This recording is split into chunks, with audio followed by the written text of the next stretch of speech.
Alors, bienvenue à ce nouvel épisode podcast où on a la chance d'avoir Patricia qui va nous parler de son parcours de vie, de son parcours suite au programme La magie du pouvoir mental. Une merveilleuse entrevue pour voir que c'est possible pour tout le monde. Et toi aussi. Bienvenue au podcast de la magie du pouvoir mental. Nous sommes Maude et Marjorie, deux magiciennes et créatrices du système de la magie du pouvoir mental. Nous avons créé ce podcast pour faire connaître au plus grand nombre le grand pouvoir que nous avons tous sur notre mental, pour mettre plus de magie dans nos vies et créer notre vie rêvée. Oui, c'est possible pour tous. Attends-toi à ce que la magie se manifeste dans ta vie. Allô Patricia, je suis contente de t'avoir avec moi aujourd'hui. Et bonjour Marjorie, moi aussi très heureuse d'être là et de pouvoir témoigner de mon parcours et de tout ce qui s'est passé depuis que j'ai intégré le programme. Oui, alors pour commencer, Patricia, j'aimerais ça que tu me parles un peu de toi avant. T'étais qui, toi, Patricia, dans le passé? Puis un peu parce que tu as eu un parcours quand même semé d'embûches, semé de défis de vie. Et j'ai l'impression qu'il y a beaucoup de gens qui vont se retrouver Ouais, à travers ton parcours. ouais, je crois que on est nombreux à être dans ce cas-là et d'avoir eu des expériences où on s'est senti pas à sa place. Donc moi j'étais une adolescente mal dans ma peau. J'avais l'impression de pas être comprise, d'avoir des envies, des désirs, des ressentis que les autres ne comprenaient pas. Donc je me sentais, vraiment isolée déjà et puis, ce mal dans ma peau avec une hypersensibilité, faisait que la moindre chose qui ne correspondait pas à ce que je ressentais m'emmenait dans des compulsions alimentaires dont j'ai souffert depuis que je suis adolescente, voire même avant.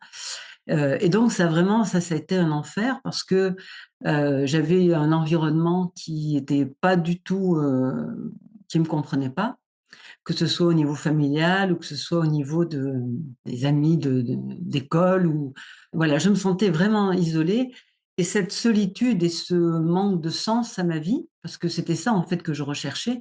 Je savais pas à l'époque, ce qui n'allait pas, mais j'ai toujours senti qu'il y avait autre chose que ce qu'on voyait autour de nous et c'était difficile de le partager parce qu'il y avait très peu de gens autour de moi qui avaient cette même recherche.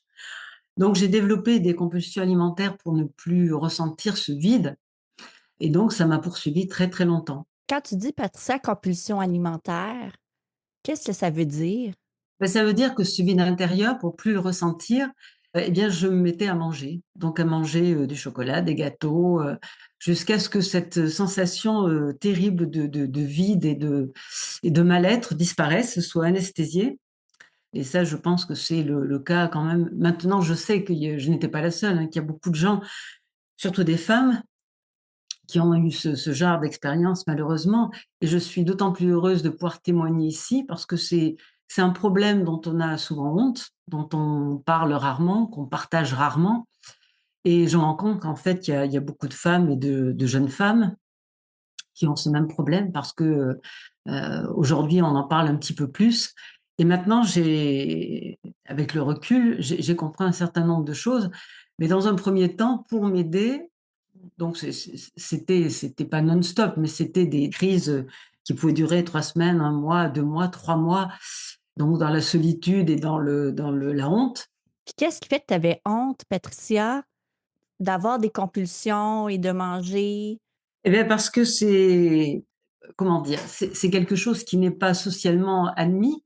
Autant boire un verre, c'est socialement, bien vu, bon voilà, c'est convivial, mais manger à plus faim et des choses de façon, effrénée, bah, c'est quelque chose qui dérange, qui est bon après il y a le poids qui suit bien évidemment, donc il y a aussi l'image de son corps où on est mal dans sa peau parce que, bah, le corps, bah, il bouge avec ce qu'on mange, hein, forcément, donc il y a tout ça qui fait qu'on a une très mauvaise image de soi, qu'on n'est pas comprise et du coup que le regard des autres devient vraiment, un jugement que les autres n'ont pas forcément, mais que nous, on a sur nous-mêmes et du coup, et bien, tout va mal. L'entourage va mal, on va mal et il y a pas vraiment de solution. Sans aller, au niveau médical parce que j'étais pas rendue au stade à vraiment me faire vomir, à être anorexique, boulimique. J'en étais pas là, mais déjà, c'était quand même très, très difficile à vivre. Alors bien sûr, j'ai cherché un tas de solutions, hein, parce qu'il fallait sortir de là et donc j'ai fait un tas de formations, aussi bien au niveau, nutrition, qu'au niveau, psychologique, qu'au niveau, mental, qu'au niveau, de relaxation. Enfin, j'ai vraiment essayé énormément de choses. Certaines m'ont fait beaucoup de bien pendant, 1 semaine, 1 mois, 2 mois, 3 mois et puis ça repartait parce que ça ne durait pas. Alors avec le recul, je me disais: «Mais pourquoi j'ai ce bien-être pendant 1 semaine et puis je le perds? C'est pas durable, pourquoi?» Et maintenant avec le recul et en ayant fait la formation, je comprends que tout ce que j'ai fait, toutes ces formations-là, c'était comme si j'avais été sous perfusion. On m'avait instillé un moment de bien-être, on m'avait reconnectée à moi-même, à mon moi profond, mais je n'étais pas autonome. Je ne pouvais pas le garder, je ne pouvais pas le faire perdurer. Donc voilà, j'étais sous perfusion et j'étais pas autonome. Je ne me nourrissais pas moi-même. À force de chercher et je vais dire entre guillemets «grâce au Covid», hein, parce que c'est un cadeau mal enveloppé, hein, comme on dit, dans le programme. Le Covid m'a permis de voir beaucoup de choses sur internet et donc de vous rencontrer, Maud et Marjorie et Lorraine et toute votre équipe. Et là, j'ai commencé comme je commençais toutes les formations avec l'espoir de que quelque chose allait changer et puis, ça a commencé par une formule, à laquelle je n'avais jamais pensé. C'était commencer par s'aimer et ça pour moi, ça a été la clé et c'est pour ça que, je veux dire, toutes les personnes qui ont ce problème de compulsion de vide intérieur, il y a vraiment la clé et ça je suis heureuse de pouvoir en témoigner et d'en être l'exemple, c'est de commencer à s'aimer. Alors bien sûr, ça vient pas avec un claquement de doigts parce qu'on se dit: «Aujourd'hui, je décide de m'aimer». Mais vous avez dans votre programme une façon à la fois très douce et très bienveillante d'amener ça, en sachant que, bah, forcément il y a des écueils quand on commence à se dire ça en se regardant dans la glace. C'est oui, on le dit, mais bon, on n'y croit pas. Il y a tellement de choses qui vont pas qu'on peut pas dire, puis peu à peu, on se rend compte qu'il y a quelque chose qui se passe. C'est pas s'aimer en tant que personne qui est pas à la hauteur, qui est pas assez bien, qui est pas assez c'est pas ça. Le problème, le fond, c'est s'aimer pour tout ce qu'on est simplement parce qu'on est un être vivant qui mérite d'être aimé et ça commence comme ça par un déclic, par une réalisation et ça, c'est la pour moi, c'était vraiment la porte d'entrée vers, je peux dire vers le bonheur parce que à partir de là, un tas de choses se sont enchaînées parce qu'on a commencé par ça. Pour moi, c'est vraiment ça a été, et je l'ai dit, à plusieurs reprises, c'est vraiment le 1er pas vers la reconnexion à soi-même, à plus grand que soi, à sa source, mais ça commence par là. C'est des petites choses toutes simples au départ, c'est se regarder dans la glace et se le dire tous les jours, mais se le dire avec de plus en plus d'intention, d'intensité et vraiment d'amour profond et ça change la vie. Ça change la vie parce que on entre, c'est comme si on ouvre un portail qui permet d'accéder à quelque chose de magique. Et là, vous le dites assez, la magie de la vie, la magie du pouvoir mental, la magie entre dans la vie. Et ça, c'est vraiment une réalité parce que ça fait donc un peu plus d'1 an, juste 1 an que j'ai commencé le programme et depuis 1 an, c'est extraordinaire ce qui a changé dans ma vie. C'est des petites choses au quotidien, c'est des choses plus grandes, c'est, une sensation intérieure d'être à ma place, d'être centrée et de voir aussi qu'autour de moi, les gens et les choses changent sans vouloir forcer, sans vouloir pousser essayer de convaincre ou quoi que ce soit, juste en étant moi-même, mais réellement moi-même sans paraître, sans essayer d'être mieux ou plus que je ne suis, juste en étant moi-même. Et ça a été vraiment un voyage, extraordinaire. Parle-moi donc justement des tu sais, tu me dis, il y a eu des transformations, des petites, Oui, des grandes. oui. Est-ce que tu veux me donner des exemples, Patricia? Bah, alors un exemple, tout simple, je pense qu'il y a 1 an, si tu m'avais proposé ce podcast, j'aurais dit: «Ah non, j'en suis pas capable. Je peux pas faire ça, je peux pas parler en public, je peux pas parler de moi, je peux pas me dévoiler comme ça». C'était pas envisageable et là, quand on en a parlé, tout de suite, j'ai dit oui. J'ai dit oui d'abord parce que ça ne me pose plus de problème d'en parler parce que c'est une partie de moi, mais c'est du passé et je peux dire aujourd'hui que je n'ai plus du tout de compulsion et que vraiment je suis heureuse dans ma vie. Et le fait de parler en public, eh bien, je veux dire, là, j'ai l'impression de te parler à toi, même si ça va être écouté, mais ça j'ai pu dépasser ça parce que je me suis rendu compte qu'avoir peur de parler en public, c'est aussi être dans le jugement sur soi. C'est d'avoir peur du regard de ce que l'autre va penser et maintenant, c'est plus un problème parce que c'est ce que je suis, c'est ce que j'ai vécu et si ça peut servir à d'autres, parce que mon but, c'est quand même bien sûr, c'est essentiel d'être bien avec soi-même et d'être heureux, c'est le but, bien évidemment. Mais si en plus, on peut être un exemple que c'est possible et qu'en 1 an, on peut vraiment traverser, ce qu'on n'a pas fait en une vie, on peut le faire en 1 an et vraiment atteindre d'ailleurs, je suis très heureuse que ce podcast ait lieu après la série que vous avez fait sur le bonheur, parce que vraiment, c'est au bout d'1 an, pouvoir accéder au bonheur grâce à cette formation, je dis, c'est quelque chose vraiment de magique, d'extraordinaire. Donc vraiment, j'ai énormément de gratitude, bon, envers vous, bien évidemment, puis envers l'univers de m'avoir, envoyé, ce cette ouverture grâce à vous. Mmh.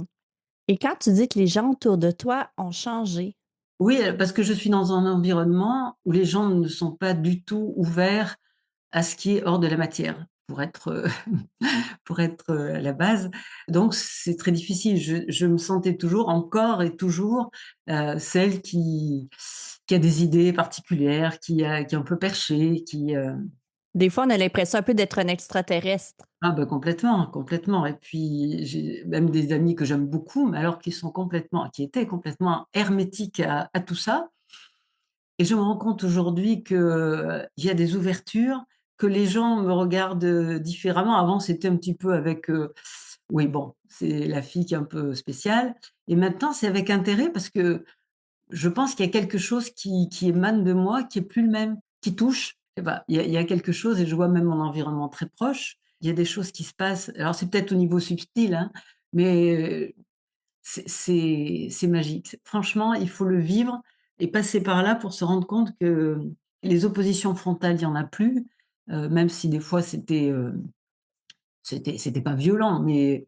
je veux dire les petits problèmes d'ego, les petits problèmes, tout ça, beh, il y en a plus parce que je suis plus là-dedans. Ça c'est l'essentiel est pas là, donc je vais pas m'accrocher à avoir raison ou avoir tort sur un truc.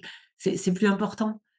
Donc on est toute la vie se lisse quelque part et c'est comme si tout conspirait à faire des synchronicités, à mettre des choses en place pour que les choses soient fluides. On se sent dans le flow, on se sent, vivant déjà et puis on attire à soi des situations, des gens qui sont alors pas forcément sur exactement la même vibration, mais qui concourent à m'amener dans la voie et aller encore plus loin sur ce chemin. Donc si je peux inspirer les gens autour de moi, c'est magique. Oui, puis ça, c'est beau parce que justement, l'univers conspire toujours à notre bien-être. L'univers conspire toujours à mettre sur notre chemin ce qu'on a exactement besoin de vivre pour évoluer. Et des fois, ben, ça se fait aussi dans des situations indésirables, ça se fait dans des situations qu'on voit comme des défis de la vie. Mais en même temps, quand on est dans cette vision-là, ça nous permet de traverser ces moments-là avec tellement plus de fluidité, de légèreté, de facilité.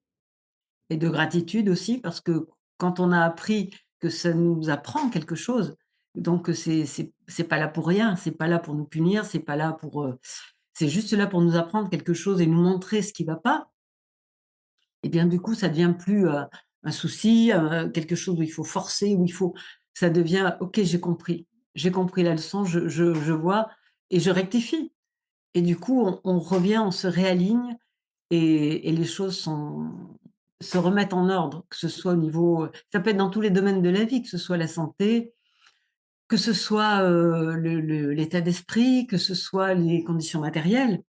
C'est comme si on était main dans la main avec l'univers, que les choses avancent parce qu'on est reconnecté à sa source et qu'on est reconnecté à l'essentiel. Mmh. Et ça, je crois que c'est ce qui manque beaucoup aujourd'hui et tous les problèmes, de maladies, de société viennent de là, d'un manque de sens et de vouloir, forcer les choses, de vouloir d'être dans le «je fais tout seul et j'y vais avec difficulté, mais je» non, c'est quand on lâche prise, c'est quand on fait confiance que les choses se manifestent et les choses, elles se c'est comme si on les attirait et les choses se font, et ça, c'est vraiment, au quotidien. C'est vraiment à vivre pour le voir.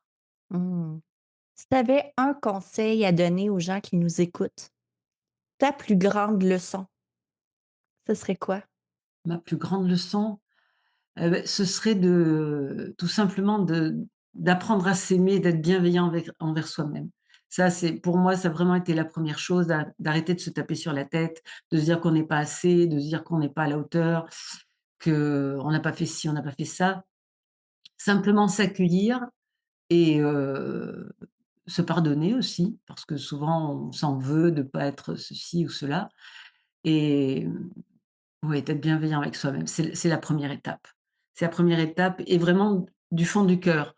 Pas en surface, pas sur un point précis, mais complètement, en sachant que, on a fait du mieux qu'on pouvait. On fait toujours du mieux qu'on peut, même quand on fait des erreurs, même quand les choses se passent pas comme on aimerait, on fait du mieux qu'on peut et ça, il faut avoir beaucoup de bienveillance et d'amour pour soi et après l'amour pour les autres vient naturellement. Mais ça commence par soi, tout part de soi et ça aussi c'est pas la peine d'espérer que ça vienne de l'extérieur, ça vient toujours de soi. Ça part de soi pour aller vers l'extérieur et ça c'est un cheminement. On n'est jamais arrivé, on n'est jamais, arrivé au bout de ce chemin et chaque étape de la vie nous montre une direction ou nous montre une erreur et c'est ça qu'il faut voir et qu'il faut avoir ce regard, prendre du recul, prendre de la hauteur et toujours s'entourer de beaucoup d'amour. Parce que l'amour est contagieux. Mmh. Merci beaucoup, Patricia, pour ce merveilleux témoignage, mais surtout pour cette ouverture du cœur que tu nous proposes. Parce que comme tu dis, c'est dans l'amour Ouais, que la transformation arrive et pour atteindre une transformation, pour atteindre un état d'être qui va se transposer après dans notre vie matérielle, c'est sûr que ça n'a pas le choix de passer par l'amour en premier. ouais, Et pour moi, tu es la preuve vivante que malgré les défis que la vie nous envoie, ben, que c'est possible et que si ça a été possible pour toi, ben, c'est possible aussi pour tout le monde. Si ça a été possible pour moi, c'est possible pour tout le monde. Ça a été possible pour Maude, pour Lorraine, dans le sens qu'on est tous des êtres humains. On est tous des êtres humains imparfaits, mais en même temps parfaits dans leur imperfection. Et si c'est possible pour toi, pour moi, et pour des centaines et des centaines de personnes, ben c'est possible aussi pour toi qui nous écoutes aujourd'hui. Je t'invite à te joindre à notre week-end La magie de l'abondance. C'est un week-end virtuel où tu vas avoir la chance de travailler pour activer et amplifier l'abondance dans ta vie par des rituels, par de la libération, par des élévations de conscience. Inscris-toi maintenant. Ça débute très bientôt. Merci beaucoup, Patricia, pour ton témoignage. et avec plaisir, vraiment. Merci à toi Marjorie. Alors, on se retrouve très bientôt pour un nouvel épisode.